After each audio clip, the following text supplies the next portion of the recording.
Hello guys, तो स्वागत है आप सभी का एनसीईआरटी निचोड़ सीरीज में। मतलब ये सीरीज ऐसा होगा कि आप कभी भी मतलब 2 मिनट 3 मिनट निकाल के आप एक टॉपिक पढ़ सकते हैं। उससे होगा क्या कि आपका दिमाग मतलब कोई और टॉपिक में चल रहा है, मानिए आज क्लास से कुछ और पढ़ के आए हैं, तो एक बार इस टॉपिक का भी रिवीजन हो जाएगा। तो चलिए आज शुरू करते हैं, एनसीईआरटी लाइन बाय लाइन पढ़ेंगे।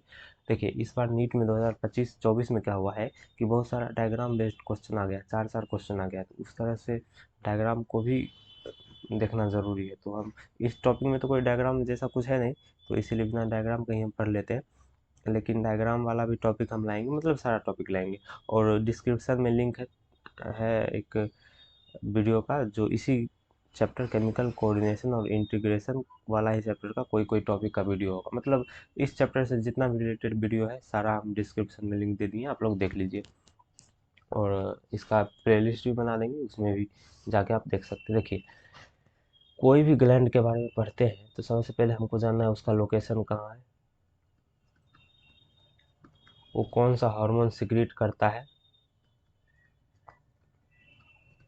और उस हार्मोन का नेचर क्या है, प्रोटीनियस है कि मतलब एस्टेरॉयड हार्मोन है, और उस हार्मोन से कौन सा ऑर्गन इफेक्ट होता है। ये तो चलिए शुरू करते हैं। देखिए, एनसीईआरटी पढ़ते हैं, उसको समझाएंगे भी।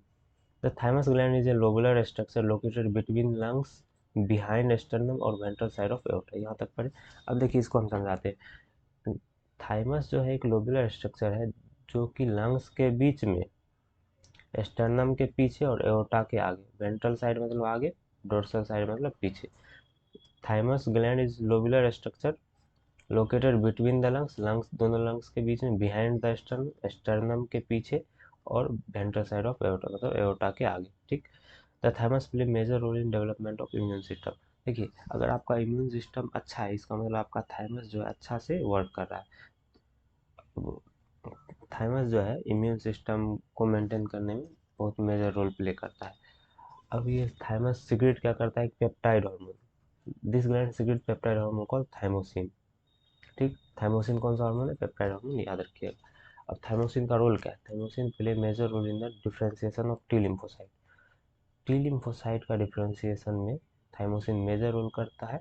इसीलिए इसको कहते हैं, सॉरी, टी लिम्फोसाइट जो है सेल मीडिएटेड इम्यूनिटी प्रोवाइड करता है। और अगर देखिए, टी लिम्फोसाइट क्या करता है, बी लिम्फोसाइट को इन्फ्लुएंस करता है एंटीबॉडी सिक्रेट करने के लिए। अगर थाइमोसिन ग्लैंड टी लिम्फोसाइट को इन्फ्लुएंस कर रहा है तो इनडायरेक्टली बी लिम्फोसाइट को भी इन्फ्लुएंस कर दिया। मतलब सेल मेडिएटेड के साथ साथ ह्यूमरल इम्यूनिटी को भी अफेक्ट किया। इन एडिशन मतलब साथ में, thymosin also promote the production of antibodies to provide humoral immunity. Sorry.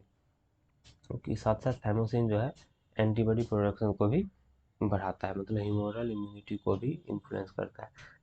और होता क्या है, thymus is degenerated in old individual. मतलब जो आदमी ओल्ड हो जाता है, बूढ़ा हो जाता है, उसमें थाइमस जो है धीरे धीरे खत्म हो जाता है।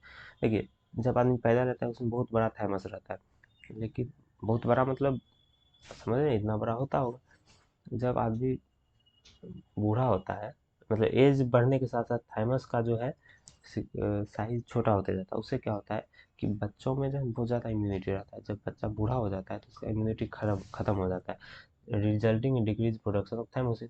अब जैसे जैसे एज बढ़ा, थाइमस का साइज घटा, जिसके कारण थाइमोसिन का प्रोडक्शन घट गया। उससे क्या होगा, एज ए रिजल्ट, जिसके कारण immune response of old person become weak, मतलब उस ओल्ड पर्सन का इम्यून रिस्पॉन्स कमजोर हो जाता है।